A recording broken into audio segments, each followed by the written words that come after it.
Bien, te quiero invitar, querido hermano y amigo, a partir de este momento vamos a comenzar un nuevo, una nueva sección dentro de este canal, que es el estudio de algunas fiestas judías, ¿sí? Y cuáles son su incidencia o cómo se deben analizar estas fiestas judías a la luz de la palabra del Señor.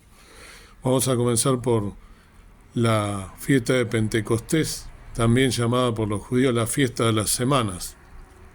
Y te quiero también aclarar que los judíos en este año celebraron esta fiesta de Pentecostés en el año que ellos están transitando, que no es el año nuestro, como ya expliqué en algún video. Ellos no se manejan por el calendario gregoriano, sino se manejan por un calendario que es solar. Por lo tanto, tiene una diferencia con nosotros y están en el año 5784 de su calendario. Bien, aclarado esto, entonces veremos esta fiesta y los eventos que tuvieron lugar en ella, que están registrados en el libro de los Hechos o los Actos de los Apóstoles, capítulos 2. El autor Lucas, ¿no? El autor también del Evangelio de San Lucas, en el tradicional libro de los Hechos enfatizó que cuando se había cumplido el tiempo de la fiesta venidera, es decir, cuando el conteo de la cuenta de las 7 semanas se había completado y había llegado el día siguiente, 50 días en total, todos estaban juntos en Jerusalén, ¿sí? Entonces, dice, y como se cumplieron los días de Pentecostés, estaban todos unánimes juntos. Y de repente vino un estruendo del cielo como de un viento recio que corría, el cual hinchió toda la casa donde estaban sentados. Estoy leyendo el libro de los Hechos, como dije, capítulo 2. Entonces, la pregunta que debe responderse es, ¿en qué casa estaban sentados?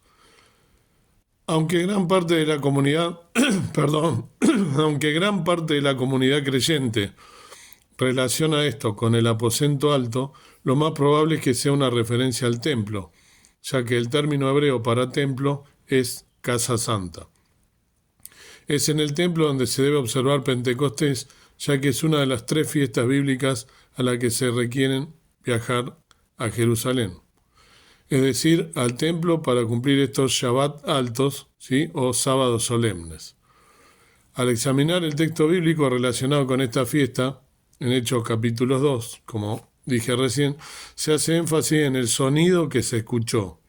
Este sonido fue acompañado de lenguas de fuego que llegaron y se pusieron sobre cada creyente, y cada uno fue lleno del Espíritu Santo. Como resultado de ser llenos del Espíritu Santo, comenzaron a hablar en otras lenguas, ¿sí? Como el Espíritu les dio a hablar. La frase que aparece en Hechos 2:4 dice, leo el 3, ¿no? También, y se le aparecieron lenguas repartidas como de fuego que se asentó sobre cada uno de ellos. Y fueron todos llenos del Espíritu Santo y comenzaron a hablar en otras lenguas como el Espíritu les daba que hablasen. Entonces, comenzaron a hablar en otra lengua como el Espíritu les dio a hablar, ¿no? Como dijimos recién, la frase que aparece aquí en Hechos 2:4, que se traduce como otras lenguas, es muy significativa. El griego koiné tiene 2 palabras. Recordemos que el Antiguo Testamento se tradujo del griego, ¿no? El griego koiné tiene 2 palabras, para otro, ¿sí? Hay una primera palabra, ¿no? que tiene solamente el alfabeto de ellos, y el segundo es tepok. Aunque estas 2 palabras se traducen frecuentemente al inglés usando la misma palabra otro, existe una diferencia significativa entre ellas. La palabra griega, ¿no? Que no se traduce porque tiene la letra, habría que saber el griego, significa otra de la misma clase o tipo, mientras que la palabra etepok significa otro de diferente clase o tipo. ¿Se entiende? Uno es otro de la misma clase o tipo y el otro es otro de diferente clase o tipo, que es el que en este caso se debe interpretar aquí. El hecho de que Tepok se usara en Hechos 2:4 tiene algunas implicaciones serias. Hay quienes afirman que lo que pasó en la fiesta de Shavuot, en Hechos capítulo 2, es que los que hablaban, ya expliqué por qué Shavuot, ¿no? Porque es una de las fiestas, como dije, que se festejan, había que ir al templo de Jerusalén, por eso comencé diciendo esto al principio. Tiene algunas implicaciones serias, ¿no? El hecho de que Tepoc se usara en Hechos 2:4. Hay quienes afirman que lo que pasó en la fiesta de Shavuot en Hechos capítulo 2 es lo que hablaban en lengua, simplemente hablaban otros idiomas conocidos y por lo tanto el don de hablar en lengua es simplemente cuando el Espíritu Santo permite que alguien hable en un idioma reconocido. Permítanme decirles que no tengo el don de lengua y no escribo este artículo, ¿no?, basándome en ninguna experiencia que haya tenido. Más bien, solo baso el contenido de este artículo en lo que se afirma en la Biblia. El tema que se va a abordar tiene que ver con aquellos que enseñan que cuando las Escrituras se refieren al don espiritual de hablar en lengua, tengan o no razón en su afirmación de que siempre se refiere a un idioma conocido. Antes de comenzar a revisar algunos versículos clave que traten este tema, creo que si Dios quiere que una persona hable un idioma que no conoce, el Espíritu Santo puede permitirle hablar un idioma nuevo y conocido. Sin embargo, al examinar las Escrituras relacionadas con este don espiritual, queda claro que esto no es a lo que se refiere cuando la Biblia habla de hablar en lenguas. Otra enseñanza falsa se relaciona con ver la recepción del Espíritu Santo de dos maneras distintas. Esto en el video anterior del Espíritu Santo lo hablamos algo. Algunos hacen una distinción inválida entre la recepción del Espíritu Santo cuando uno acepta el Evangelio y un segundo evento separado conocido como el bautismo del Espíritu Santo.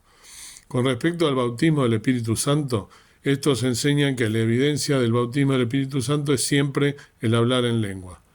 Esto lleva a una pregunta muy básica, ¿sí? ¿Tiene cada creyente el don de hablar en lenguas? Pablo lo responde claramente a esta pregunta en 1 Corintios 12, 29 y 30. 1 Corintios 12, 29 y 30, Pablo dice: ¿son todos apóstoles? ¿Son todos profetas? ¿Todos doctores? ¿Todos facultades? ¿Tienen todos dones de sanidad? ¿Hablan todos lenguas? ¿Interpretan todos? Empero procurad los mejores dones, más aún yo os muestro un camino más excelente, dice también en el 31.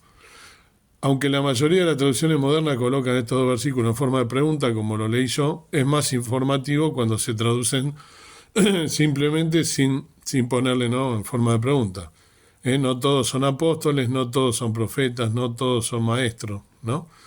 Entonces, si no todos hablan en lengua, ¿no? Porque es una pregunta, pero es una pregunta también imperativa, ¿no? En apoyo, en este pasaje deja muy claro que no todos los creyentes tienen el don de hablar en otras lenguas.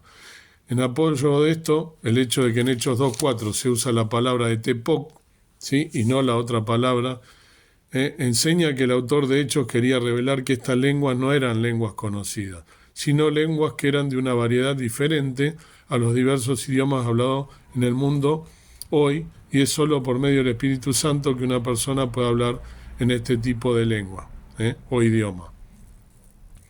Además, Pablo, ¿no?, afirma en 1 Corintios, ¿no?, que estaba leyendo recién, en 1 Corintios, pero ahora en 14:2, dice: porque el que habla en lenguas no habla a los hombres sino a Dios, porque nadie le entiende, aunque en espíritu hable misterios. ¿Sí? Entonces, si de hecho el don espiritual de lengua fuera un lenguaje conocido, Pablo nunca había declarado el contenido de este versículo. ¿Se entiende? Él continúa luego y dice en 1 Corintios 14:6: ahora pues, hermanos, si yo fuera vosotros hablando lenguas, ¿qué os aprovecharé si no os hablare o con revelación o con ciencia o con profecía o con doctrina? Claro, ¿para qué voy a hablar en lenguas si no me va a entender nadie? Quiere decir, ¿no? En definitiva, eso es lo que está queriendo decir Pablo en este caso, que sería algo que no lo aprovecharía nadie, o lo entendería solamente yo que tengo el don. Pablo menciona otros 4 dones del Espíritu, ¿no? Palabras de revelación, palabras de conocimiento, profecía y enseñanza, que se transmiten a otros mediante idiomas conocidos, mientras que el don de lenguas no se transmite en un idioma conocido y, por lo tanto, requieren interpretación si se habla en un ambiente congregacional. Pablo ordena que está prohibido hablar en lenguas en las reuniones corporativas, a menos que se interprete para que la iglesia pueda recibir edificación. Es decir, ¿qué dice Pablo? ¿Es un don? Sí, es un don del Espíritu Santo. Pero si no tengo un intérprete, no edifica. Por lo tanto, ¿para qué lo voy a utilizar en una iglesia si no edifica? Es claro el mensaje de Pablo. Hay que entender la Escritura, leerla e interpretarla, ¿sí? Por eso en 1 Corintios, en el mismo capítulo que leí recién, 14:5, él dice: así que quisiera que todos vosotros hablaseis lenguas, empero más que profeticéis, porque mayor es el que profetiza que el que habla lenguas. Si también no interpretare, para que la iglesia tome edificación. Lo que acabo de decir, ¿sí? Si una persona tiene el don de lengua y no hay nadie presente en el servicio congregacional que pueda interpretar lo que está diciendo, entonces Pablo instruye a los que tienen el don de lengua a que guarden silencio durante la reunión. Pero en 1 Corintios 14:28, ¿no?, él dice: y si no hubiera intérprete, calle en la iglesia y hable a sí mismo y a Dios. Entonces, es clarito lo que dice Pablo. Pablo también afirma claramente que este don de lenguas no es una señal para los creyentes, sino para los incrédulos, mientras que el don de profecía no es para los incrédulos, sino para los que sí creen, ya que la profecía edifica a la congregación. En conclusión, Pablo da un principio muy bueno que ayuda a los creyentes a colocar la perspectiva adecuada sobre este don espiritual.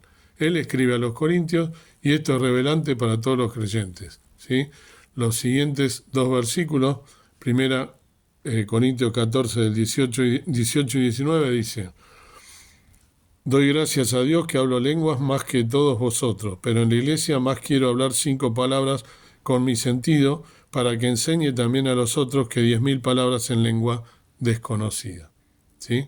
El propósito entonces de la fiesta de Pentecostés, que se registra, como dije en Hechos capítulo 2, es revelar a los creyentes que a través de la redención que uno recibe por medio del Evangelio, recibe también el don del Espíritu Santo, que permite a los creyentes cumplir sobrenaturalmente los propósitos de Dios y mostrar la unidad que se perdió en la Torre de Babel, cuando la humanidad quería hacerse un hombre para sí, en lugar de servir a Dios y traerle gloria, que se expresa a través de un comportamiento recto.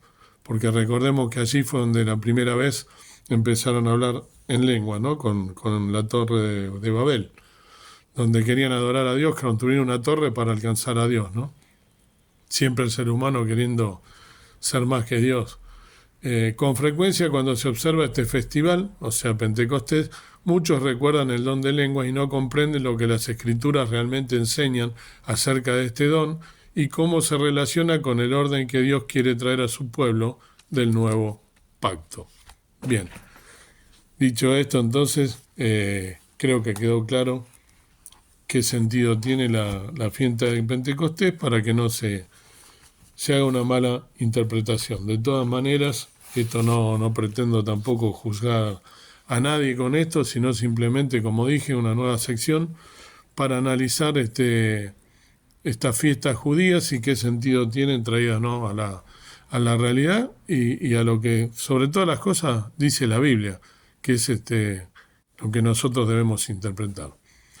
Padre y Señor nuestro, gracias una vez más por poder leer tu palabra, por poder comenzar esta nueva sección en este día, en este canal, para también poder a mis hermanos y amigos que escuchan este canal, poder agregar algo más para interpretar tu palabra santa, la cual por medio de la guía del Espíritu Santo debemos buscar siempre, sin altivez, con humildad, tratando de cumplir con lo que nos has encomendado, de poder nosotros estudiar tu palabra, de poder analizarla, de poder interpretarla y de sacar enseñanzas que sean edificantes para nuestra vida. Gracias por tu palabra clara, siempre fiel, que debemos leerla detenidamente. Gracias por todos mis hermanos que están cumpliendo con una misión en este lugar donde los has puesto con un propósito, que podamos llevar el Evangelio a toda criatura para que puedan ser salvos y se cumpla el número de los redimidos, para poder vivir contigo en la eternidad, con ese promesa que nos has dado de que nos ha de venir a buscar Cristo y nos ha de llevar para vivir en las moradas celestiales de donde somos nosotros ciudadanos. Gracias por el Señor Jesucristo, por su muerte en la cruz del Calvario a favor nuestro, deshaciendo nuestros pecados. Dejo todo en tus manos, implorando el perdón de mis pecados. En el nombre precioso de Cristo nuestro Salvador. Amén. Que Dios los bendiga.